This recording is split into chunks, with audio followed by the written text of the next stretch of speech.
Hi, Heather. Hi, DJ. How you doing? I'm good. How about you? Good. Where are the boys? Well, Miranda had basketball practice and Mason left with them, but Mitchell's in the other room. Ah, okay. Well, it's Mason I was worried about. You know, his his routine. Heather, I'd like you to meet my class, and ladies and gentlemen, I'd like you to meet Heather Bachman.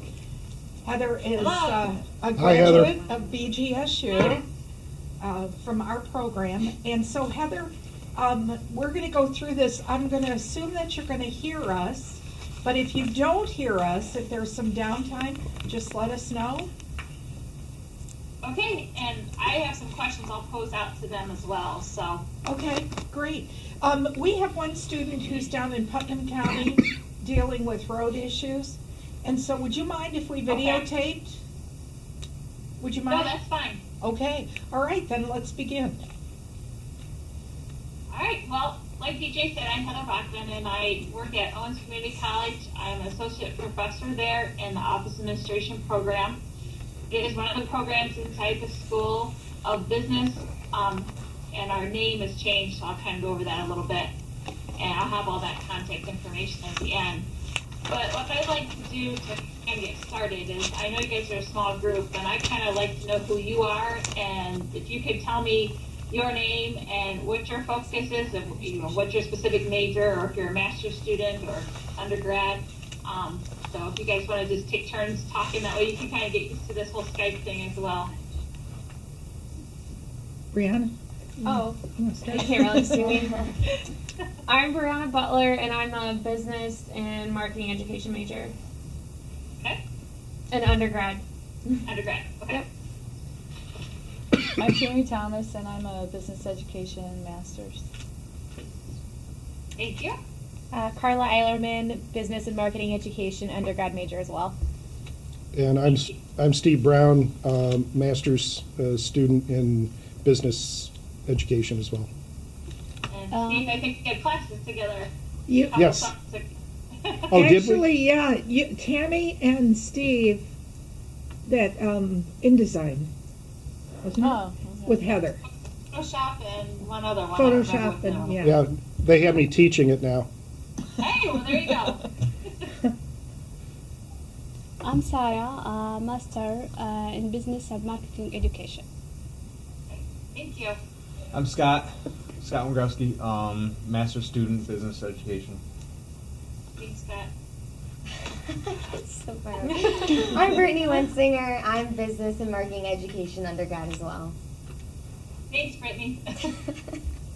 All right, well, I have a PowerPoint show that I'm going to show. So you're going to see me kind of disappear, but you'll still hear me. So if you have questions at any time, you can shout them out, or you can save them to the end. It doesn't matter to me.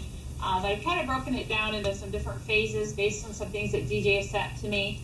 I understand that you guys have done some research as well as what community colleges are like in regards to the student characteristics of the type of student that goes there and programs that are offered. So I'm going to kind of throw out some questions to you to kind of see what you have learned, and then I'll show you what we do at Owens. So bear with me just a second here, and we'll share my file with you.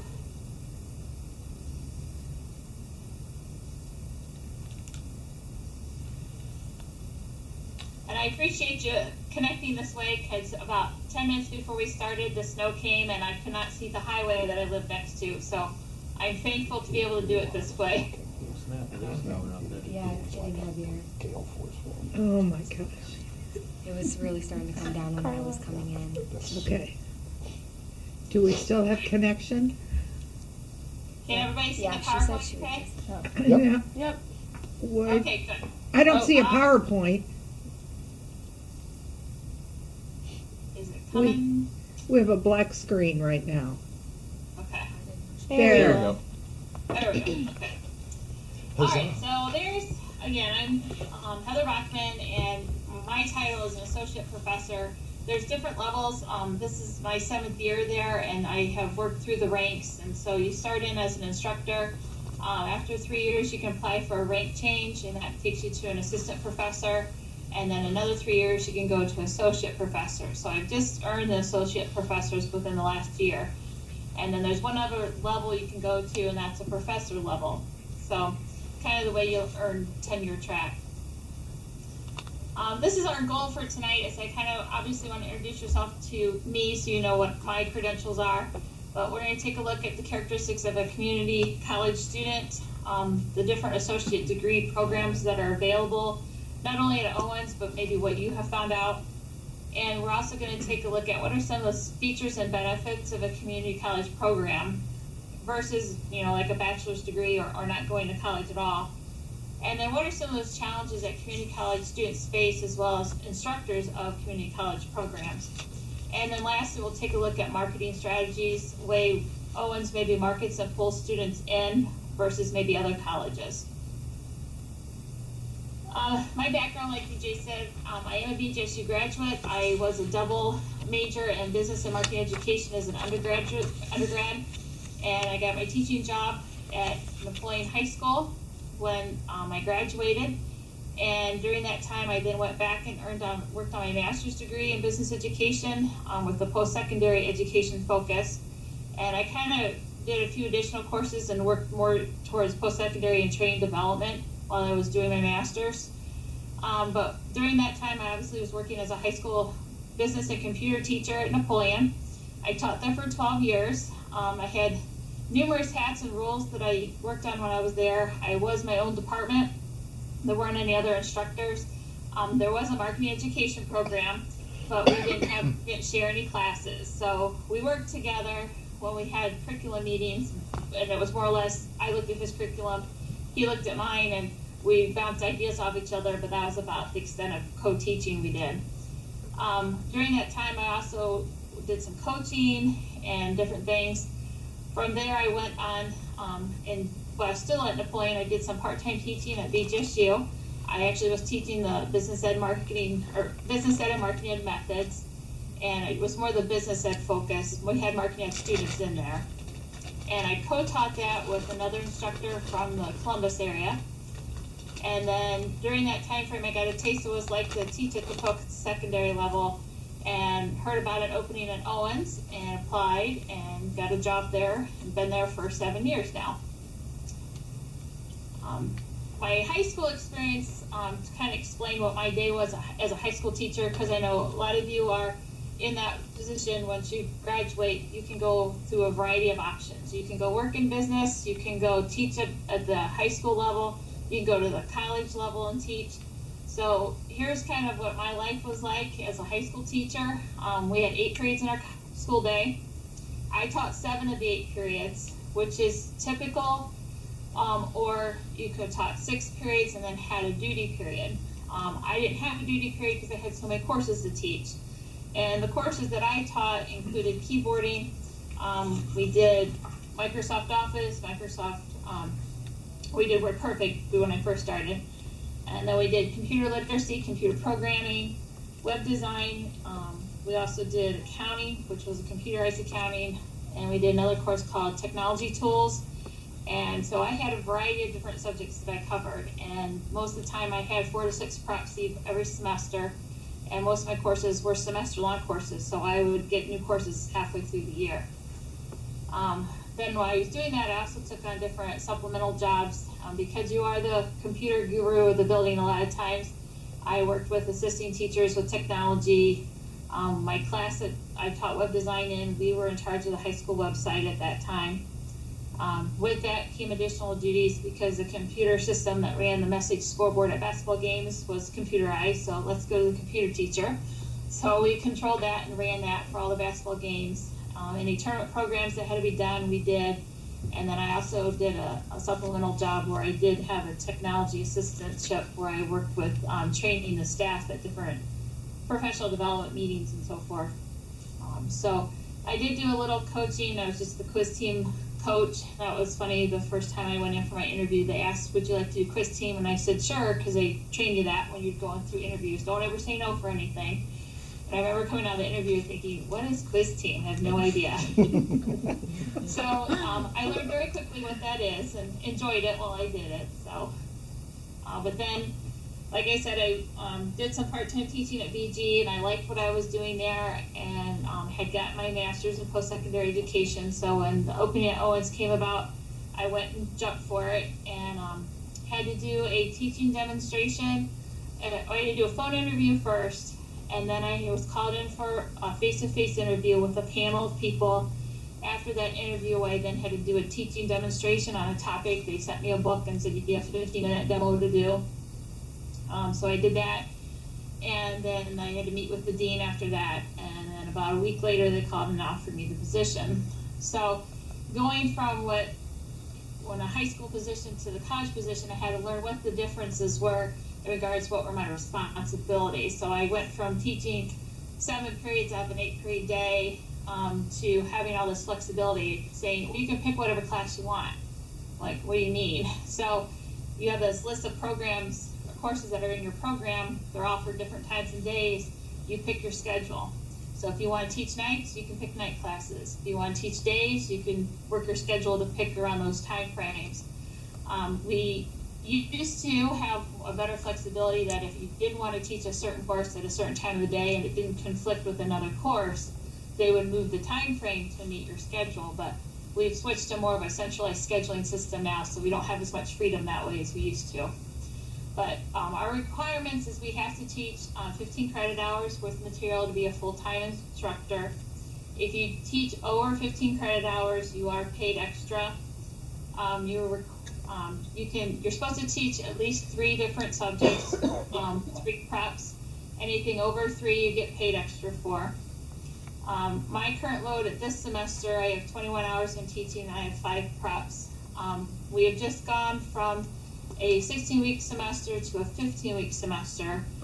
Many of the courses in my program, especially the intro courses, are broken into 7-week courses. So we were 8 weeks, now we're 7 weeks. So we'll do 7, we'll have a week off, and then we'll do another 7 for those 7-week courses.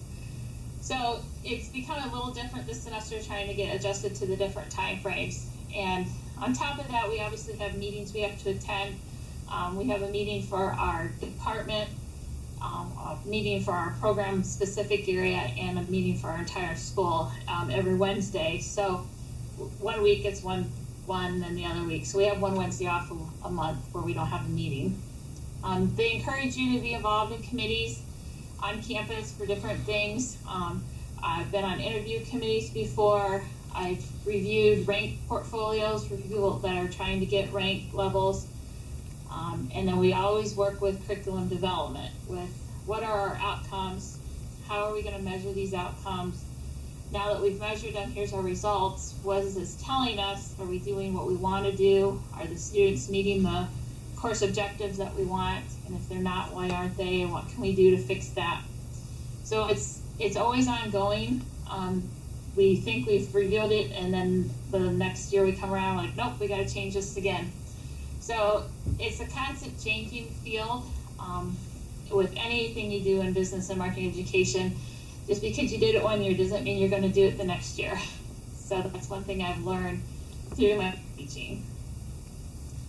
Do you have any questions about either one of those areas right now? Are you hiring? Well, we do have some adjunct positions that are going to need to be filled due to the fact that we have some adjuncts that are retiring, or we've had some that have moved away because they've gotten full positions somewhere else. So as far as full-time positions, they're not hiring. We kind of on a freeze across the board everywhere. But adjunct positions we are still in desperate need of. So let us know. The day after I graduate. Alrighty. DJ did want me to touch on the fact, what are some of the major differences, and obviously flexibility is really a big difference because I can really dictate my schedule as far as what I want. My schedule for myself right now is I teach on campus Tuesday, Wednesday, and Thursday. I report in at 9 and I'm out of there by 2, except for on Wednesdays when we have meetings. I work from home on Mondays and Fridays, and it just allows me a lot of flexibility because I do have 3 children ranging in ages of 13 to 4, so I'm busy with my kids a lot, and it just allows me to still have a full-time job, but yet still have the flexibility to be there and be mom if I need to. The one thing though I do see in a flexibility standpoint, the negative side of that is I do have my phone set up obviously to get emails and stuff, and with that coming there, you become a 24/7 type of person because you always are knowing what's coming in and what student has a question, what problems arising in your Blackboard shell. And so you really have to discipline yourself to say, okay, yeah, my phone just beeped, but I'm not going to look at it right now because I'm doing this instead. So flexibility is nice because you get the freedom, but you have to really kind of set parameters as well. There is little discipline compared to teaching at a high school versus a college. The one thing though I have found as years have gone on is the students are now become a little more boisterous in the fact that, I'm paying to be here, I know my rights, and they can get pretty where it's like, I want this grade and you need to give it to me. It's like, well, no, you have to earn the grade. So we're, at the high school level, it's more like, stop chewing gum, stop talking while I'm teaching, and now it's become more of a different flip side. So it's a different handle of how you work with those students, and we'll touch on that towards the end of my presentation. Student feedback and participation, a plus to that is you do get a little, I'd say, better feedback from the students because they obviously are working hard for this particular degree, and obviously they earn something and they get excited about it. Where a lot of times at the high school level, you didn't really see that excitement until like many years later when you go to a football game and a student comes up to you that you had 5 years ago and says, that thing you taught us, I used it the other day and I never thought I would use it. And then you're like, oh, finally, but it took 5 years to hear that. Where at the college level, you hear it a little more instantaneously in a sense. I think there's a stronger connection with some of the students, and it could just be because they're a little more older, a little more mature. I like the classroom setting that I'm in. I'm in an actual computer lab most of the time that is set up in like an office type of setting. So it kind of sets the mood of the curriculum I'm teaching. The salary is nice because where I came from before, you get a set salary. If you're a starting teacher, you get this much. For each year of experience, you get more money. If you earn a higher degree, you get more money. At the college level, they start you in at a flat rate. And then you can kind of determine how much you want to make, because if you take on additional credit hours and additional preps, you get paid for that. You do not have to teach summer. You only have to teach summer or fall and spring. So summer is considered, in a sense, kind of bonus money. If you choose to teach it, that's all extra money for yourself. We get paid very well during the summer, so it's kind of an added benefit to actually take the time to teach in the summer. And I teach online classes in the summer, so I don't have to report to campus during the summer to teach. And then I think lastly, the major difference for me at least was I became a part of a team where I'm working with a department of other individuals are with me. I'm not by myself like I was before. So it's rewarding for myself to be a part of that. All right, well, I'm going to turn it over to you guys for a little bit. I want to see what you guys have heard or learned about what are the characteristics of a community college student. Like, what are their ages? What are things you found out from your research? So anybody can talk. Does that be anybody in particular? Like mid to late 20s. I think I saw somewhere like the average age was 29. Okay. 27. Any other characteristics? Women. Okay. I think there are a lot of unemployed looking for new skills. Right. We have found a lot with our demographics that we have a new program now with our institutional research on campus that they have developed a new Excel spreadsheet that gives us all this data and breaks it down for us. And so my next slide kind of shows the statistics for Owens overall. So it's all of Owens, not any particular area. Our fall enrollment was 14,000 674, and then spring is up there. It's dropped just a smidge. But our average range, they broke it down into age groups. So the under 20 was the 23.5%, but what you're saying, the larger percentage was in the 34.7%, ages 20 to 25. And so again, this is overall, it's the breakdown of it. So the next slide I have shows the statistics for the School of Business. So that'll be slightly different. I'll kind of point out some maybe reasons why. Heather, to attend Owens, I don't know, have you found out cost? I don't know if that was one of the things you had to research. So cost to attend a community college? Well, we weren't really asked to research that, but we all knew it was kind of significantly less. A lot of us will actually, like, personally, I'm not getting my marketing license yet, so I can graduate this May. So I'll probably be attending Owens next year to pick up those credits that I need to finish out the marketing license. Right. And you can see the cost on here is obviously lower per credit hour. I don't have Bowling Greens in front of me, but obviously I think it is much lower. And then a semester load for a student is considered 16 to 18 hours. Though we have found that the majority of our students do not take 16, 18 hours at a time.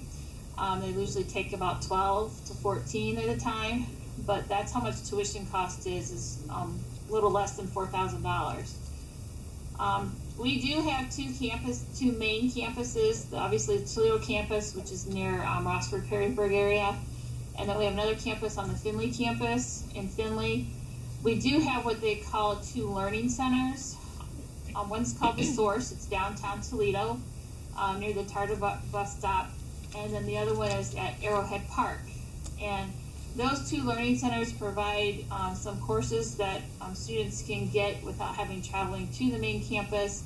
We were hoping that Arrowhead Park would turn into more of a learning center for a lot of businesses to use for corporate training.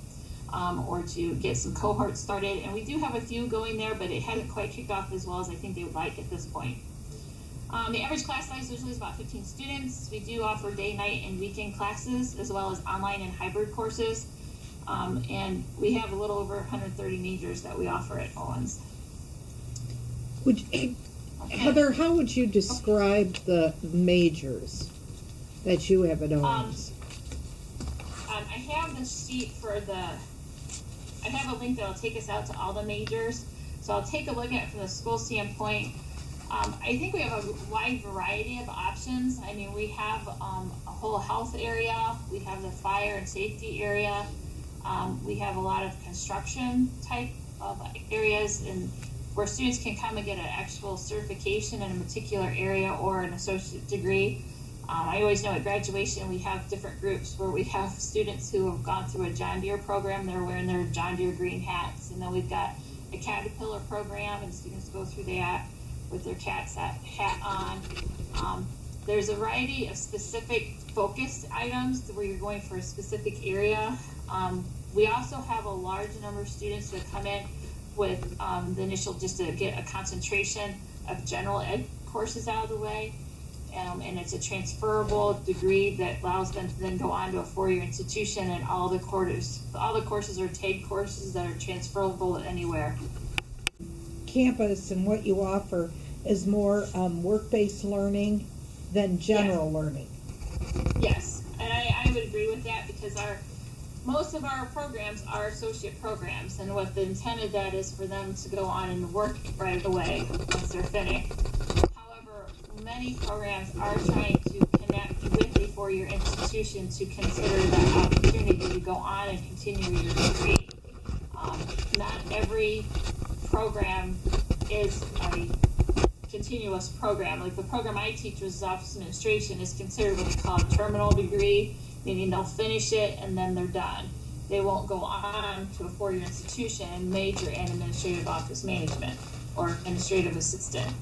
But they could go on in a related field. So we always kind of encourage them, and we've connected with BG before about, if you like these courses, maybe you want to go on and teach it and go into business or marketing education. Or maybe you have worked in the office a lot and you've been an office manager, now you want to go into more business management and get your degree, so a business degree that way. So we try to give them different avenues that they can go into based on what they desire.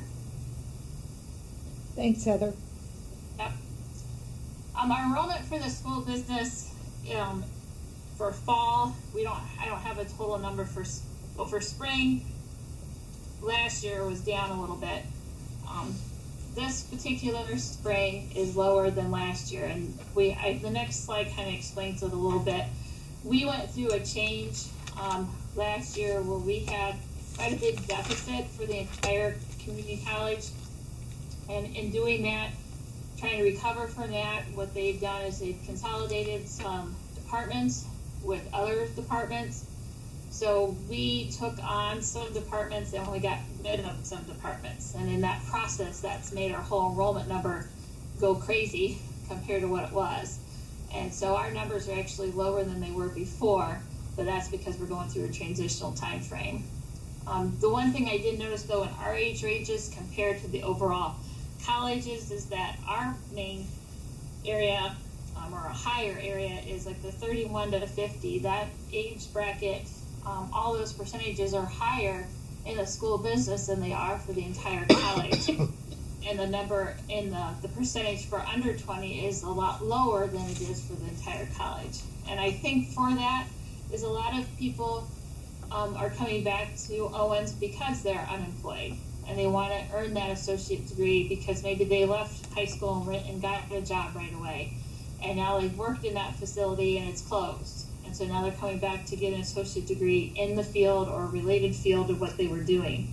So a lot of our students are older students because they have worked and now they're coming back. Or a lot of them are women, which you guys have pointed out, because they've stayed home and they've raised their kids and now it's time for them to go back and get a degree.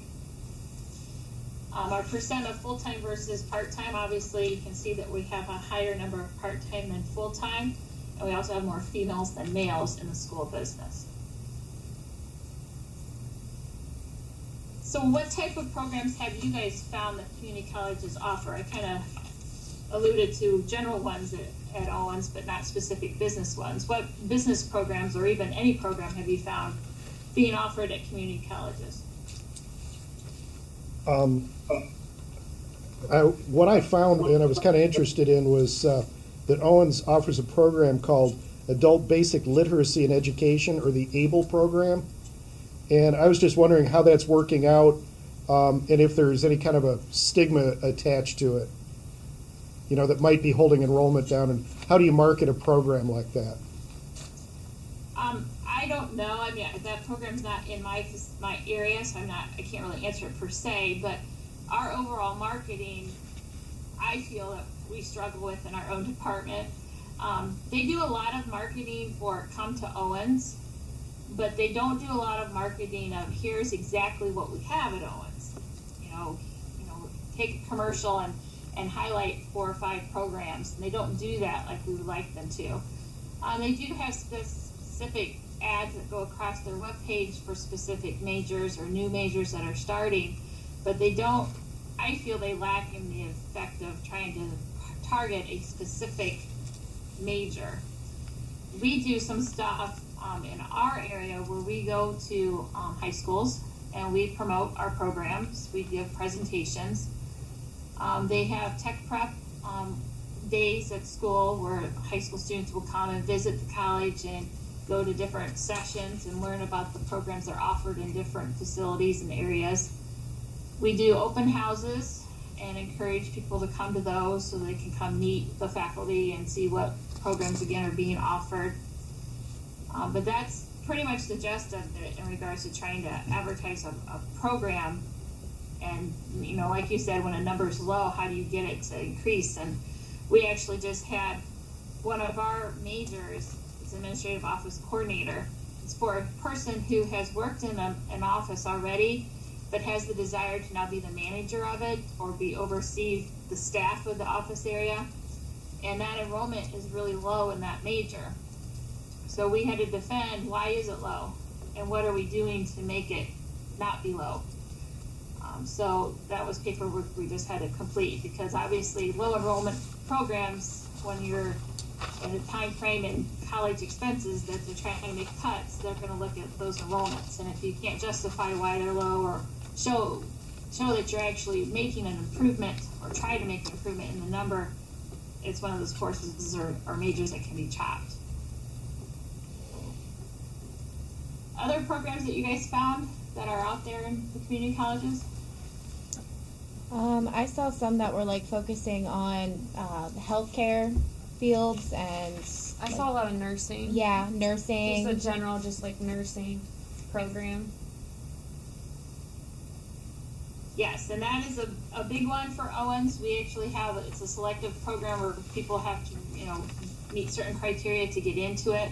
There's all different facets and different avenues they can take. Obviously, there's the RN and different levels, but within our school, we have just inquired a health information systems group, and they deal with cancer research information, HIT, which is the health information technologies, and those faculty are now a part of our School of Business. And so my department has now encompassed them and along with our office administration folks. So we are actually kind of working together, because many of those students, they are in a selective program, and so they have to meet certain criteria in order to be in the program, and then they have to be in there for just a certain amount of time. So they have set courses they take each semester, they have to pass them at certain levels before they can go on, and they have to complete the degree by a certain time frame.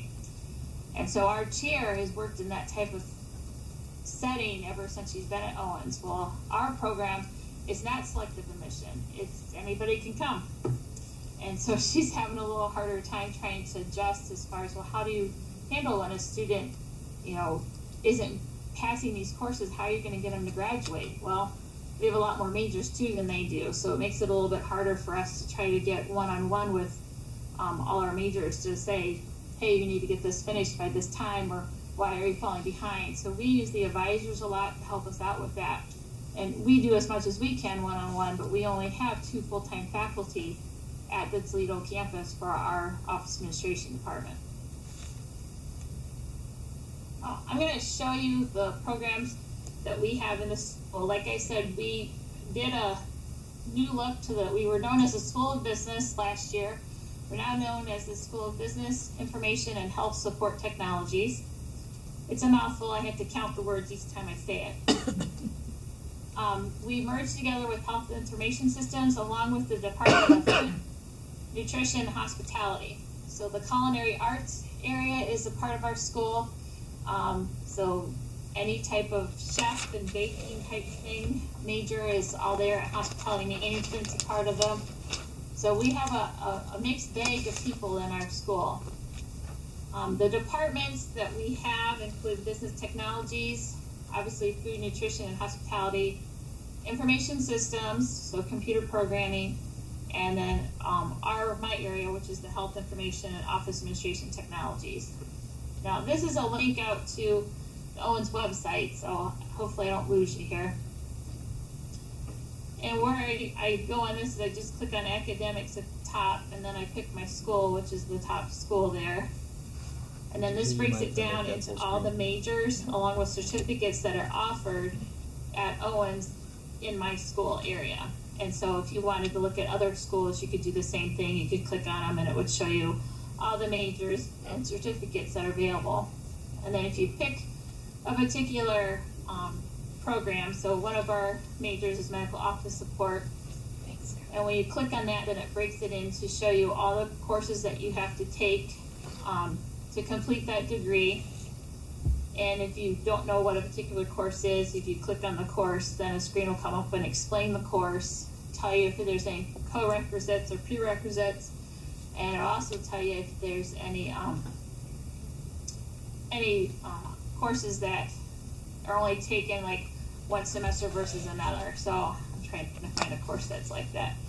Some courses are only offered fall semester, not spring semester, and vice versa.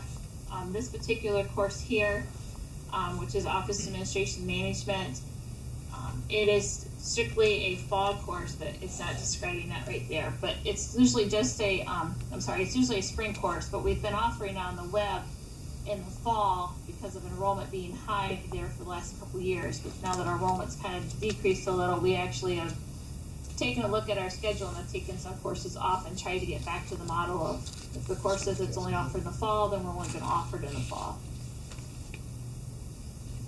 So this is a site you can go to yourself and check out to take a look at not just the School of Business, but also the other schools that are out there. So if you're interested in different areas, you can take a look and see what's there.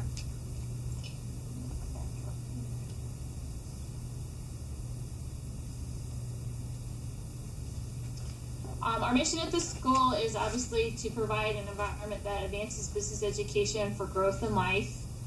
Within our own department, we want to have a mission to provide innovative educational programs in office administration and to help students succeed in achieving their professional goals. So I'm going to just share a little bit here about what I do at the school, what majors we have. And what you're seeing right now is basically a segment of the PowerPoint we take with us when we go out to promote our programs. So when we go to the high schools, we share this along with different pamphlets that we have put together. So we have 3 majors. One is the Office Administration Professionals or Technologies, and these are the fields that the students could get into by taking this particular major. When you see that, a lot of people think, well, it's a secretary position. And yes, it is. But a lot of the secretaries now have different titles, and so these are a variety of different opportunities that students can apply and try to earn jobs in. Our second major is medical office support. These are individuals who work at the front desk of a medical facility, a doctor's office, chiropractor's office, any of those medical type of areas. And then our third major, which I touched on already, was administrative office coordinator. And this is a person who's worked in an office setting already, so they have some previous experience, and now they want to go on and be the coordinator of the major of the office staff. We do offer certificates. The certificates are usually completed in 1 year or 2 semesters, a total of 26 to 30 credit hours that are needed for a certificate. We only have 2 right now. It's the medical office support and the office support certificate. Both those certificates, if a student would take them and then desire to go on and get the full-blown major, the certificate works right into the major. So some students take this first and get their feet wet, come back maybe a year or 2 later and finish the major off. And then I just have a couple of slides where I touch on a few of the courses that are taught. A couple of the courses are courses that I teach. The one course is Office Procedures, so AD 140. The students in this obviously learn how to operate an office, and we do different chapters that relate to the content and material that you would deal with as an administrative assistant in an office setting. We make them do quite a few projects in this course. One of them is they have to plan an international trip for their manager for an entire week. So they are in charge of finding international flights and hotels.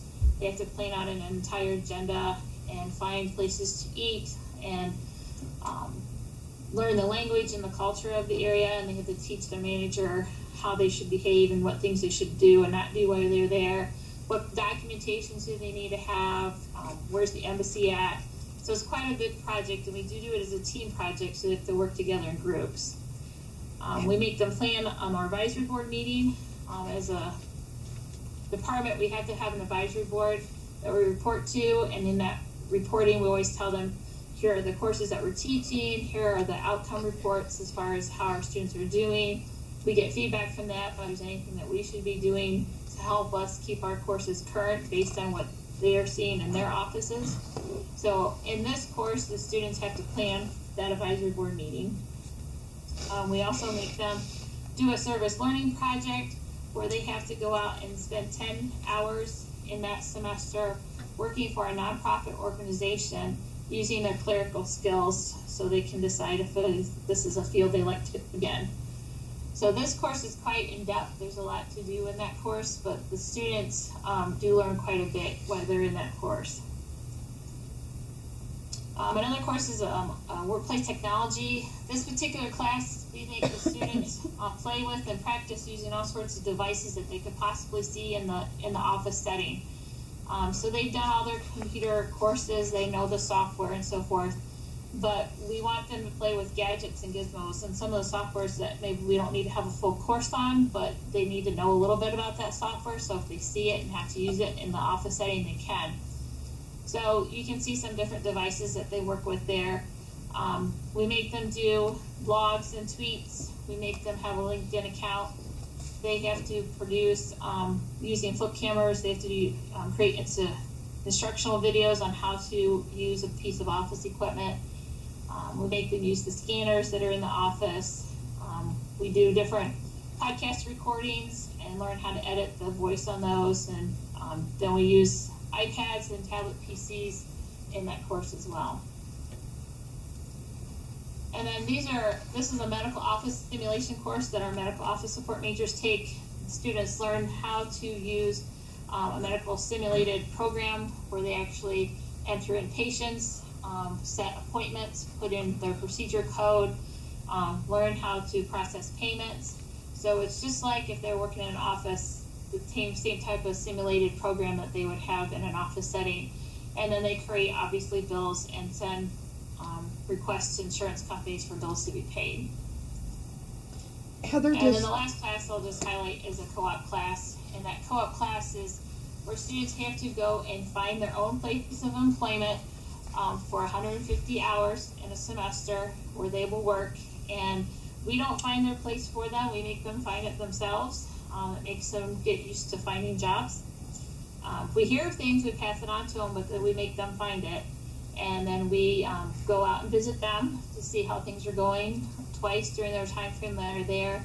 And then they also have a class that meets every other week where they come back and share what they're learning and also talk about things that they can do differently and so forth. In a sense, it's kind of like a student teaching that maybe you've gone through, but this is more just office work. Was there a question that maybe I cut somebody off? Just me, Heather. Did they in the medical office, do they meet those 2014 guidelines for technology in the medical setting? Where all I believe they're still learning, like those two courses that we teach are meeting the standards because we do electronic health records as well. So they learn how to do the scanning of documents and being able to take from paper records to electronic records. They do a medical coding course, which we don't teach. The medical assisting program teaches it. And they are switching this summer to the 10 coding versus the 9 coding. So we're in the process of switching things over, yes. Wow. I don't know if I answered your question. You did. I just Okay. wondered, it's coming and it's coming quickly. Right. And we were told that we were switching to 10 a year ago, so we were frantically switching books and everything, and then it didn't happen in the real life world. Some companies some businesses still haven't switched, but now they have made it effective that this summer they will all be switched over, Okay. or our school will be switched over, I should say. Showed there, anything that you want to ask? Can I ask some questions about just basically the day-to-day teaching of adult learners? Yeah, I'm going to hit that towards the end. Oh, so if you okay. want to wait for that. That's So I fine. just and then we'll hit that. The number of students in our current major, just from our major perspective, in the OAD or just the general office degree, we have a total of 204 students in that program. And then we have 18 taking the certificate. And then in the medical office, we have 264 students, and then another 50 that are taking the certificate option. And then we only have 6 in the administrative coordinator program right now. What I want to take a look at next is what are some of the unique features and benefits of a community college program. Sorry about that. Basically, why would somebody go to a community college instead of a 4-year institution? Cost. say that. Cost. Us, right, they do. I thought you said us. I'm like, what? Yeah, obviously cost is a big thing. Any other reasons you can think of? I saw that it was more about more like one-on-one with the student and the instructor, like smaller classes was like a unique kind of thing. Right. And I totally agree with that. Many students that come here, I have found some of them are students who have gone to a four-year institution and didn't do well, and now they're coming to the community college. And a lot of it is because they needed more one-on-one. They didn't like the large classrooms. They got lost very easily. And so obviously community colleges provide that because you are more on one-on-one and there's more maybe flexibility with proximity. Buildings are closer together. You don't have to go all over a huge landscape of area to go from one building to the next. And it is obviously a cost thing. It's a major difference in cost from a four-year institution to a community college. We do obviously want to try to encourage people to get a degree. And some of the reasons to get associate's degree is obviously to provide opportunities in career fields. If you're unemployed and you need to find a lot of times jobs nowadays want somebody who either has experience or a degree in the area. We've mentioned cost. A lot of people will start at the community college and then go to the four-year because it is cheaper. They get those transfer credits and are able to then go on to a four-year institution, and a couple of their years are a lot cheaper than if they've gone all 4 years at the four-year. Some students obviously are here to just get better. So they already have a job, but they want to get the degree now. And so they want to finish the program, and then that in hope will give them a promotion or a raise.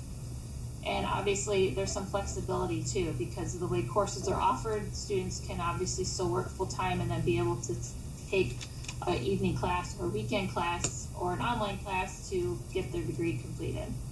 So these are some statistics from the Bureau of Labor Statistics showing you that an average wage for somebody who has an associate's degree is about $785 per week, and that's about $20 higher than it was 2 years ago. So there is a trend of increase in this. And then unemployment rate for those people who have an associate degree, this also is a lower percentage than it was 2 years ago.